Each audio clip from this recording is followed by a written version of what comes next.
વાંચ બેટા, કોણ વાંચશે? સાચી વાંચ. એસી પરિપથમાં વોલ્ટેજ અને પ્રવાહનો કડા તફાવત π/4 છે. ચલો, કડા તફાવત ડેલ્ટા એ બેન ઊભા રહેવાનું યાર. ડેલ્ટા π/4 પછી જો આવૃત્તિ 50 હોય, એક કામ કર દીકરા, પરિપથમાં વોલ્ટેજ અને પ્રવાહનો કડા તફાવત π/4 છે. ડેલ્ટા જો પર આવૃત્તિ 50 હર્ટ્ઝ હોય, આવૃત્તિ f 50 હર્ટ્ઝ, તો આ કડા તફાવતને સમતુલ્ય સમય તફાવત ખાલી જગ્યા છે. આ કડા તફાવતને સમતુલ્ય સમય તફાવત કેટલો? સમતુલ્ય સમય તફાવત t કીધો છે. હવે મેં તમને બૂમો પાડીને એક વસ્તુ સમજાવેલું, કડા તફાવત, સમય તફાવત ને બધું શીખવાડેલું. કોઈ કહેવામાં પડ્યો કંઈ યાદ આવે છે મારા દીકરાઓને? કંઈ પણ યાદ આવતું હોય જેવું થોડુંક એવું. લેમ્બડા એ કડા તફાવત 2π, સમય તફાવત આવર્તકાળ. ઓકે ડિયર, બરાબર બેટા.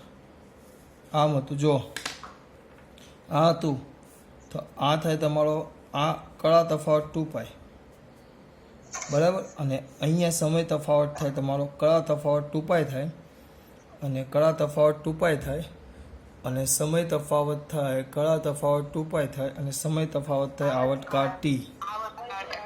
હા, તો આપણે શું લખવાનું? 2π એ t, તો π/4 એ કેટલો થવું થાય? કયો સમય તફાવત t, ડેલ્ટા t બરાબર. તો π/4 ગુણ્યા 1/2π ગુણ્યા t, તો π ગયા તો એ આવશે t/8. એ જ છે ને જવાબ, પણ એ લોકોએ જવાબ આંકડામાં માંગ્યો છે t/8. ચલો વાંધો નહીં, આપણે t/8 આવ્યો, સાદું કિંમત મૂકી. t બરાબર શું થાય બેટા? 2π/ω ઇન્ટુ 8. બ્લુ છે એટલે કલર બદલું છું અહીંયા. 2 ના 2 પાઈ 3.14. ઓમેગા કેટલા કીધા છે? ઓમેગા બરાબર પાછો 2πf જ થાય ને યાર. હા, તો 2 ગુણ્યા 3.14 ગુણ્યા f ગુણ્યા 8. તો આ બે તો ઉડી ગયા. f એટલે 1/, f કેટલા? 50. 50 ગુણ્યા 8, 8 × 40 એટલે 400 થશે. આ 1/400. તો 1/400 એટલે જવાબ આવી ગયો તમારો 0.0025. આ રીતે બાળકો ખબર પડે છે મારા દીકરાઓને? હા, એટલે મેં અહીંયા ખાલી સૂત્ર લખ્યું, પણ એ લોકોએ સૂત્રને આંકડો આપેલો એટલે આપણે ફેરવી દીધું. એટલે આ કેમ આવ્યું એ ગોખવાનું નહીં, મેં એટલે તમને આ કીધું. હા, અમુક વાર પદ તફાવત પણ પૂછે. આ પદ તફાવતનો ભાગ આવે 10મા ચેપ્ટરમાં, તો એ યાદ રાખવાનું. અહીંયા લેમડા એ યાદ રાખવાનું. આ 3 વસ્તુ યાદ રહેવું જોઈએ. એક તરંગ આવે તો સમય થાય t, આ થાય લેમડા, અને આ થાય 2π.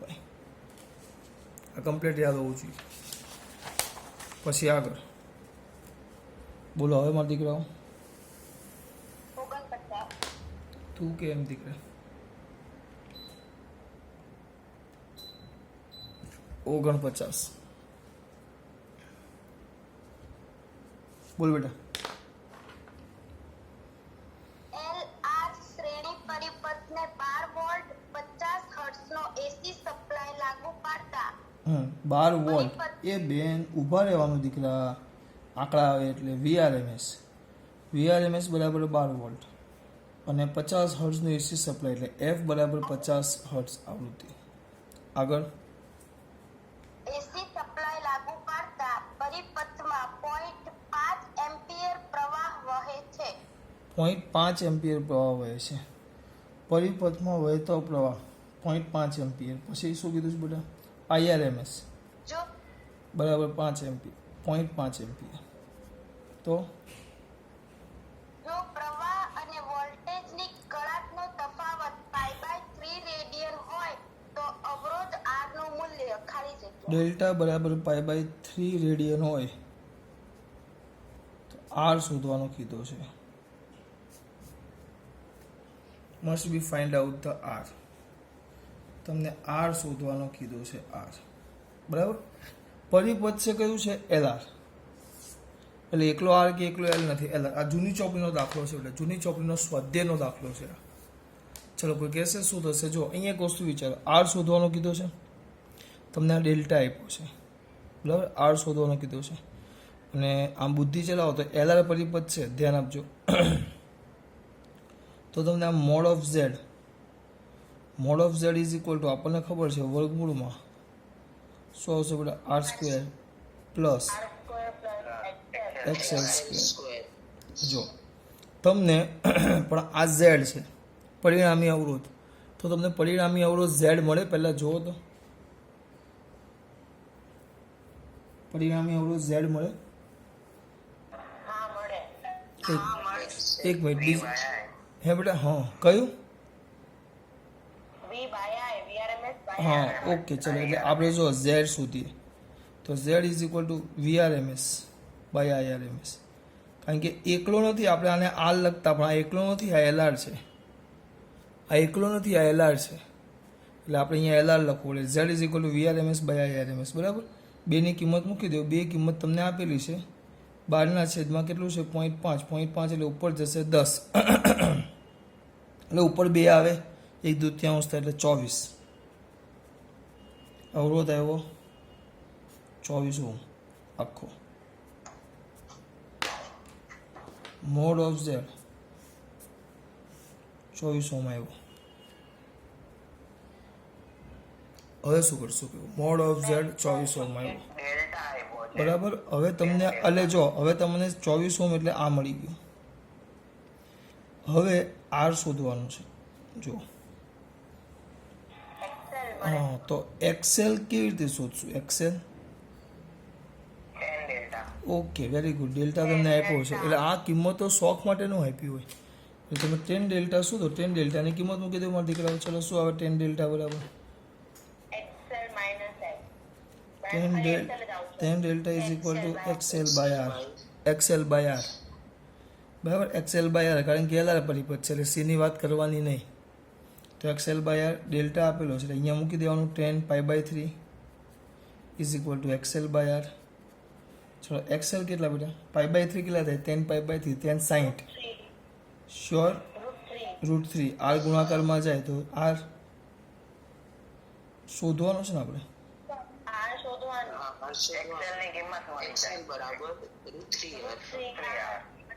આ ઓકે વાંધો નહીં. ચલો XL બરાબર √3R મળ્યો. હવે હું નહીં કરીશ, તમે જાતે. હવે આ કિંમત આની અંદર મૂકી દો એટલે જો R² plus √3R whole square એટલે 4R², 3R², ટોટલ થશે 4R², 2R² આવે. Z કેટલા છે? 24 એના અડધા એટલે 12 કદાચ આવી ગયા. જો 12 ડાયરેક્ટ કર્યો. હવે આ XL ની કિંમત અહીંયા મૂકીને જવાબ લાવી દેવાનો, એ તમે કરી શકશો. આ XL ની કિંમત અહીંયા મૂકી દેવાની, આ જવાબ લાવી દેવાનો. ઓકે. આને સૂત્રનો શું બનાવવાનો? કરતા કરાવો કે આવડશે બેટા? ચલો આ મોડ ઓફ Z કેટલા? 24. આ વર્ગમૂળમાં R² પ્લસ આ છે √3R, એનો સ્ક્વેર તો 3R². તો is equal two 24 is equal to વર્ગમૂળમાં 4R². ડાયરેક્ટ લખો તો 2R. તો R બરાબર 24/2.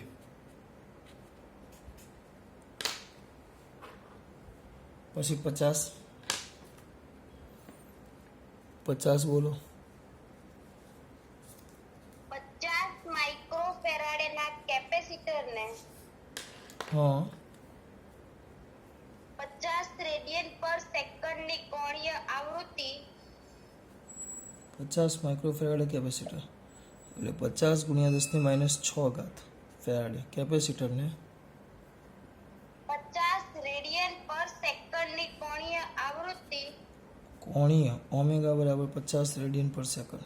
પછી અને 220 વોલ્ટના સપ્લાય સાથે જોડેલ છે. એટલે VRMS બરાબર 220 વોલ્ટ. તો પરિપથમાં પ્રવાહના RMS મૂલ્ય ખાલી જગ્યા એકલું કેપેસિટર કીધું છે IRMS. તો IRMS ચલો સૂત્ર બોલો. IRMS બરાબર શું આવે દીકરા? VR VRMS C છે બાય આર, પણ એકલું C છે એટલે XC, એટલે VRMS બાય XC એટલે 1/ωc, એટલે આ ઉપર ગુણાકારમાં આવી જશે. બરાબર, 1/ωc છે એટલે ગુણાકારમાં આવી જશે. પછી 51, બોલો બેટા. V બરાબર 8 sin omega t plus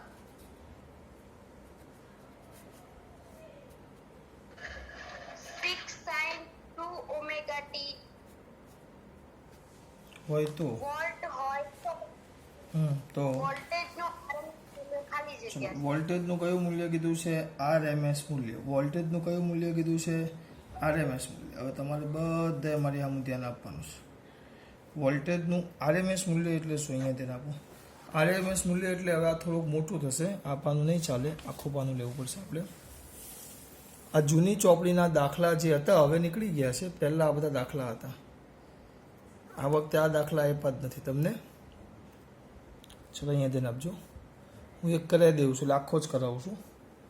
જો V આપ્યો છે, V બરાબર 8 sin omega t, કેલ્સી લઈ લેજો બધા, 6 sin 2 omega t. તમને કીધું છે RMS, તમને કીધું છે RMS. કયું મૂલ્ય શોધવાનું કીધું છે? RMS. RMS એટલે મારા દીકરાને યાદ હોવું જોઈએ, રૂટ મીન સ્ક્વેર. એટલે પહેલાં સ્ક્વેર, પછી મીન અને પછી રૂટ. સ્ક્વેર પછી મીન અને પછી રૂટ. પહેલાં વર્ગ કરો, પછી એનું સરેરાશ લેવું અને પછી એનું વર્ગમૂળ. વર્ગ, સરેરાશ અને એનું પછી વર્ગમૂળ. બરાબર, પહેલાં વર્ગ કરો. ચલો તો વર્ગ કરો તો આગળ મેં શીખવેલું V સ્ક્વેર. તો આખું એક પદ છે, આ બેનો વર્ગ ન આવે, આખા કાઉન્સનો વર્ગ આવે. 8 sin omega t plus 6 sin 2 omega t આખાનો વર્ગ. તો 8નો વર્ગ 64 sin square omega t plus 2 એ, આ A અને આ B છે તો A સ્ક્વેર પ્લસ 2AB એટલે 2 8 છંગ. બરાબર, તમારે બોલવાનું છે. 48 ગુણ્યા 2 એટલે 96 sin ઓમેગા t અને sin 2 ઓમેગા t પ્લસ આનો 36 sin સ્ક્વેર 2 ઓમેગા t. આ વર્ગ થયો. પછી વર્ગ પછી સરેરાશ. સરેરાશ એવરેજ ઓફ V સ્ક્વેર, આવર્તકાળ પરનું સરેરાશ હોય. આ સરેરાશ સાદું ન હોય, આવર્તકાળ પરનું સરેરાશ હોય. તો V સ્ક્વેરને પકડો તો V square is equal to આવર્તકાળ પરનું સરેરાશ. તો average of 64 into sine square omega t plus average of 96 sine omega t into sine 2 omega t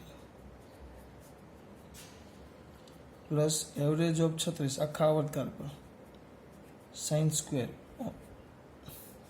2 omega t. બરાબર, પણ 64 સાઇન સ્ક્વેર ઓમેગા t હોય તો 64નું તો એવરેજ 64 જ રહે. અને સાઇન સ્ક્વેર એટલે મેથ્સના સૂત્રને આવડે છે. સાઇન સ્ક્વેર થીટા તો સૂત્ર શું આવે? 1 માઇનસ કે 1 plus 1 minus cos 2 theta by 2. હા, એટલે cos થીટા બાય 2. હવે અહીંયા ટૂંકમાં લખું છું, અહીંયા લખી નાખું છું. આપણી પાસે આ પાનું છે. આપણી પાસે એમ હોય ને સાઇન સ્ક્વેર છે ને આપણી પાસે, હા આપણી પાસે એમ હોય કે સાઇન સ્ક્વેર થીટા તો એનું થાય 1 માઇનસ cos 2 થીટા બાય 2. બરાબર, આનું સરેરાશ એટલે ખરેખર 1/2 માઇનસ cos 2 થીટા બાય 2 એનું આખું સરેરાશ. 1/2નું સરેરાશ 1/2 જ રહે, અચળ છે. પણ આ જે આ cos છે ને, cos મેં તમને આગળ પણ કીધું, ખાલી સરેરાશ તો cos લેવું તો આમ પદ આવે, સાઇન લેવું તો આમ આવે. બરાબર, તો જેટલો ધન સાઇનમાં આ સાઇન છે, આ cos છે, જેટલો ધન એટલે ઋણ. એટલે ખાલી સરેરાશ હોય, જો આ વર્ગનું સરેરાશ હોય વસ્તુ અલગ છે, આ તો ખાલી સરેરાશ હોય તો 0 થાય. અને કોસનું પણ એકલું સરેરાશ હોય તો 0 જ થાય. જેટલું પ્લસ એટલું માઇનસ એટલે 0 જ થાય.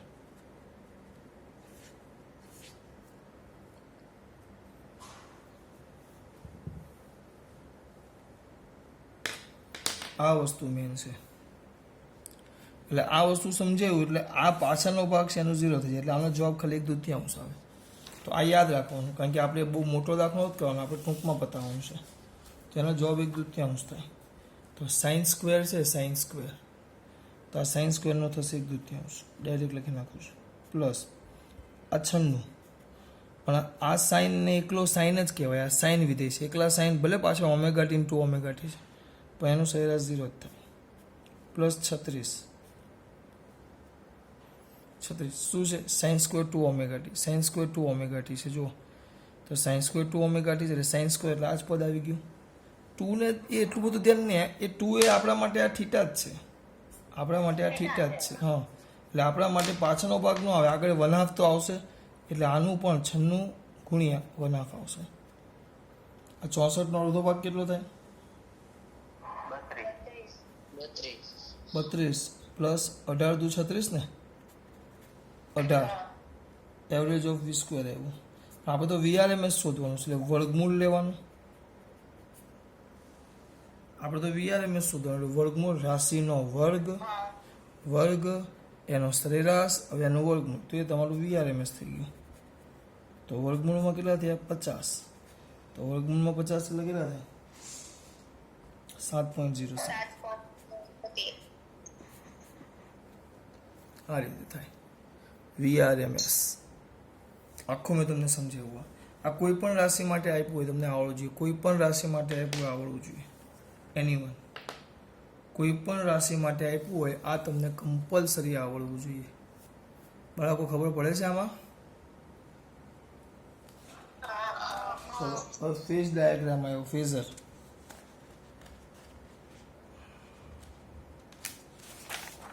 ચલો ફેઝર આપણે ભણી ગયેલા. ફેઝર બાપુ, ફેઝર. ચલો બોલો મારા દીકરા, ફેઝરમાં શું કરશું? કયો MCQ નંબર આવ્યો? 52. બોલો. પેલા કળા તફાવત યાદ છે? આમાં કળા તફાવતની જરૂર પડશે, વોલ્ટેજ ને પ્રવાહ વચ્ચેના કળા તફાવત યાદ છે મારા દીકરાઓને? બોલો કોને ખબર છે? પહેલા જો અવરોધ આવે R તો કળા તફાવત 0, ઇન્ડક્ટર આવે તો કળા તફાવત કેપેસિટરમાં π/2 આગળ, મેં એવું યાદ રાખેલું, અને આ માઇનસ પાછળ, આવું મેં યાદ રાખેલું. કેપેસિટરની કેપેસિટી વધારે એમ એવું શબ્દ એમ મેં કીધેલું. ચલો આગળ આ યાદ રાખજો કારણ કે આની જરૂર પડશે દોરવા માટે. ફેઝર, ચલો બોલો બેટા. 52 આકૃતિ છે. હા, તો એમને બીજું બધું નહીં, જો આપણે ખાલી ફેઝર દોરવાનો છે. આપણી આકૃતિ જો કયો પરિપથ છે? R અને C, એટલે RC પરિપથ છે તો એનો ફેઝર દોરવાનો છે. તો એક સિમ્પલ પહેલા તો આપણને ખબર છે પ્રવાહ હંમેશા આપણે કઈ અક્ષમાં દોરી દઈએ? આ પ્રવાહ I આવી ગયો x અક્ષમાં. અવરોધ છે તો અવરોધમાં કળા તફાવત 0 છે, અવરોધમાં કળા તફાવત 0 છે એટલે જે બાજુ પ્રવાહ હોય એ જ બાજુ શું હશે? અવરોધ. સોરી હું ભૂલ કરી, જે બાજુ પ્રવાહ હોય એ જ બાજુ વોલ્ટેજ હોય. તો પણ હા, આપણે આમાં આવી અવરોધ, અને આ π/2 જેટલો કેવો હશે બેટા? π/2 જેટલો, π/2 પ્રવાહ કરતા આગળ ને, પ્રવાહ આગળ એટલે આપણે આગળ બતાવવું હોય તો અહીંયા વોલ્ટેજ ને અહીંયા નીચે બતાવવું પડે. આ વોલ્ટેજ પાછળ ને પ્રવાહ આગળ, એમ પ્રવાહ એના કરતા આગળ π/2 જેટલો એમ. હો બાળકો, અંદરથી નહીં જો, હું અત્યારે આના પરથી બનાવું કારણ કે એવી ઘણી બધી આકૃતિ હશે. જો પછી એના પછી 53 માં આપ્યો છે એ જ છે. જો ઉપયોગ તો આનો જ થશે, ઉપયોગ તો આ ભાગ જ થશે. 53 માં આપ્યો છે LC પરિપથ છે.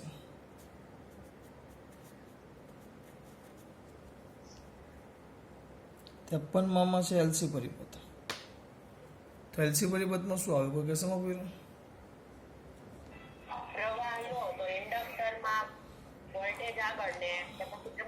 ચલો ઓકે, પ્રાચી સિવાય બીજું કોઈ કહેવા માંગીશ કંઈક?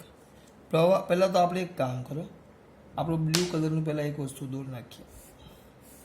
આ પ્રવાહ આગળ પાછળ છે કે નહીં? આગળ પાછળ. તો કોણ આગળ છે? કોણ આગળ છે એ વિચારો મને કહો. કેપેસિટરમાં પ્રવાહ આગળ.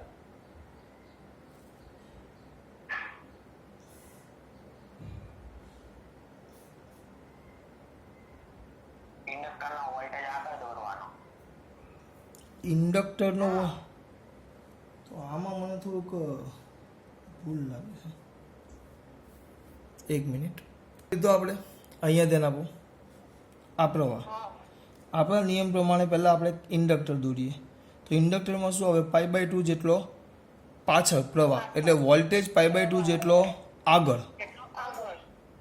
વોલ્ટેજ π/2 જેટલો શું આવશે બેટા? આગળ.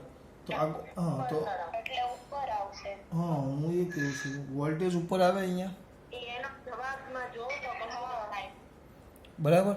અને આ છે π/2 જેટલો કેપેસિટરમાં પ્રવાહ આગળ. આગળ, તો વોલ્ટેજ પાછળ. પાછળ.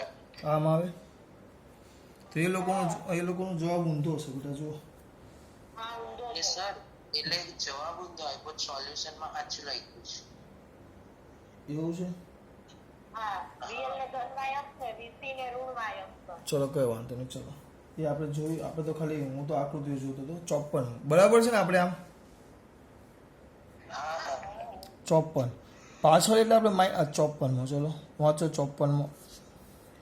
વાંચ બેટા. હવે જો 54માં એક વસ્તુ આ જે હતું ને, આના માટે આકૃતિ યાદ કરો. આના માટે આમ હતું અવરોધ, એના બાજુમાં કેપેસિટર, આમ શ્રેણીમાં. આના માટે યાદ કરો કેપેસિટર, અવરોધ મેં આમ કરી નાખ્યું.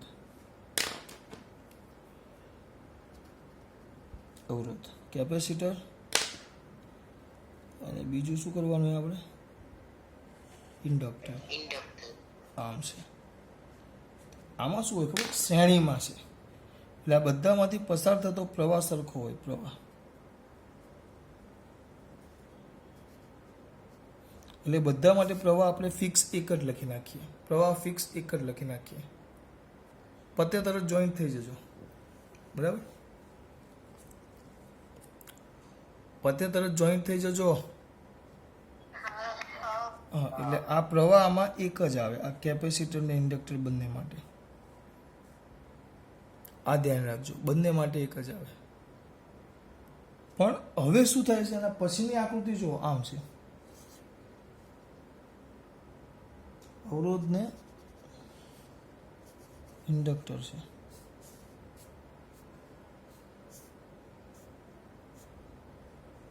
આમ આવે.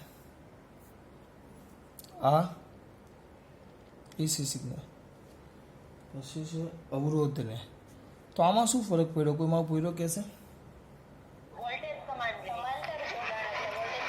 વોલ્ટેજ હા, વોલ્ટેજ કેવા થઈ ગયા?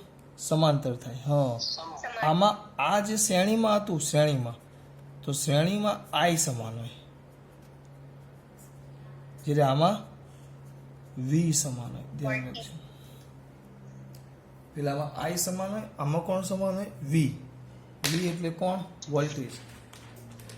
પેલામાં આઈ સમાન હોય. તો મારા દીકરા હવે સૂત્ર શું કરશે? કોઈ કહેશે?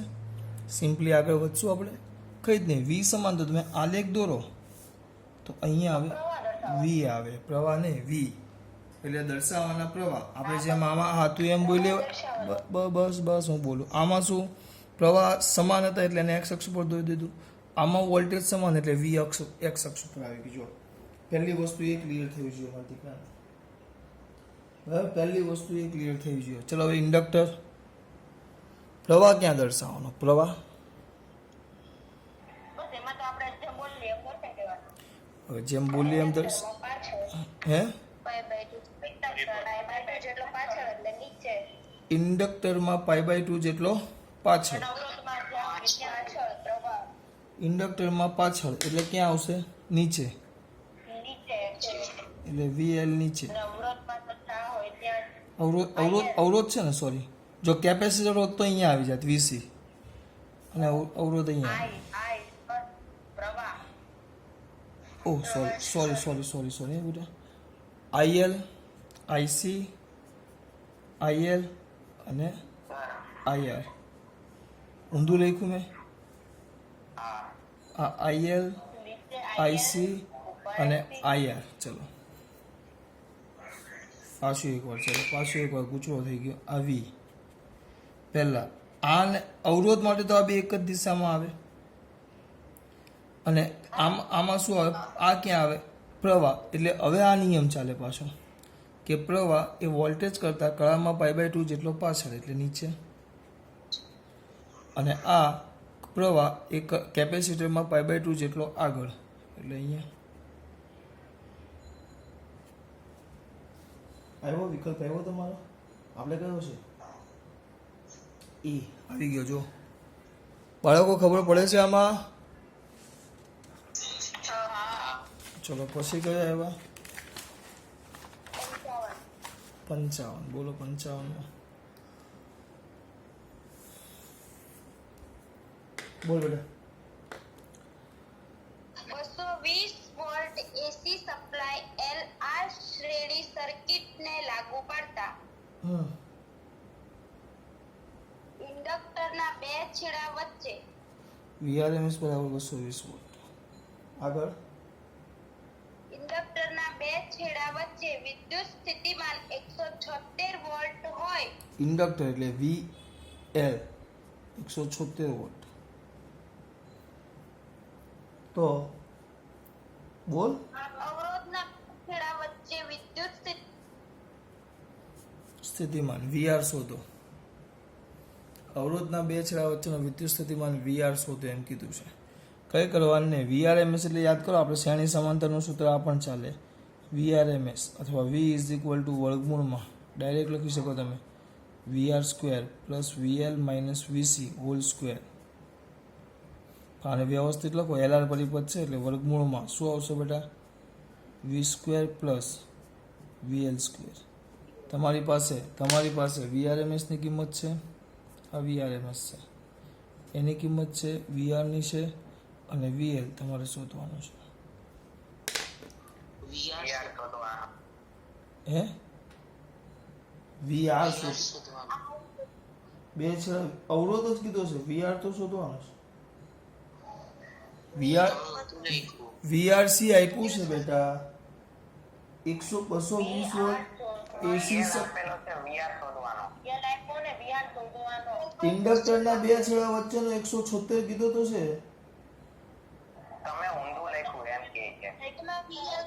હા અહીંયા ઊંધું લખ્યું એમ કહો ને. હા બરાબર. એટલે આ શોધવાનો છે ને આપેલો છે. ઓકે ચલો બરાબર. 56 અહીંયા લખ્યું બરાબર, પણ અહીંયા ભૂલ થઈ ગઈ. ચલો હવે 56મો.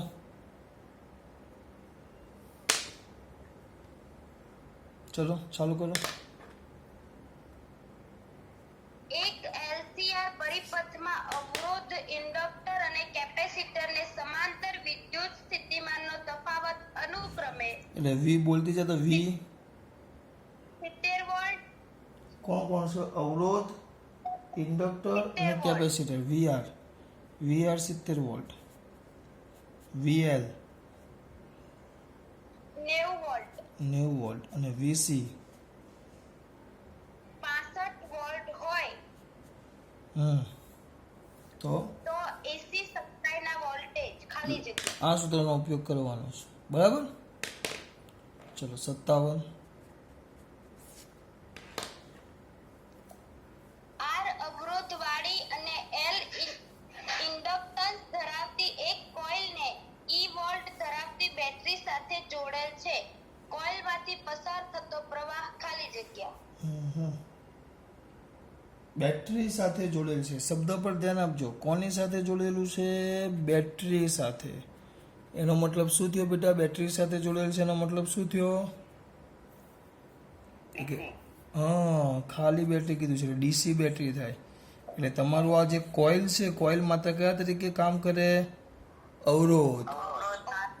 માત્ર અવરોધ તરીકે કામ કરે તો તમને પ્રવાહ શોધવાનો કીધો તો I = V/R, પણ V બરાબર તો E લેવાનું કીધું છે એટલે E/R. હા, જો કોઇલ હોત ને અહીંયા એસી હોત ને તો વર્ગમૂળમાં લખવું પડે, વર્ગમૂળમાં R square plus XL square. ઓ બાળકો, ખબર પડે છે? અહીંયા એસી હોત તો આર નો આવે, આર અને એલ આવે, તો પરિણામી ઝેડ ઇઝ ઇક્વલ ટુ વર્ગમૂળમાં R square plus XL square. તમે જે રીતે લખો એમ.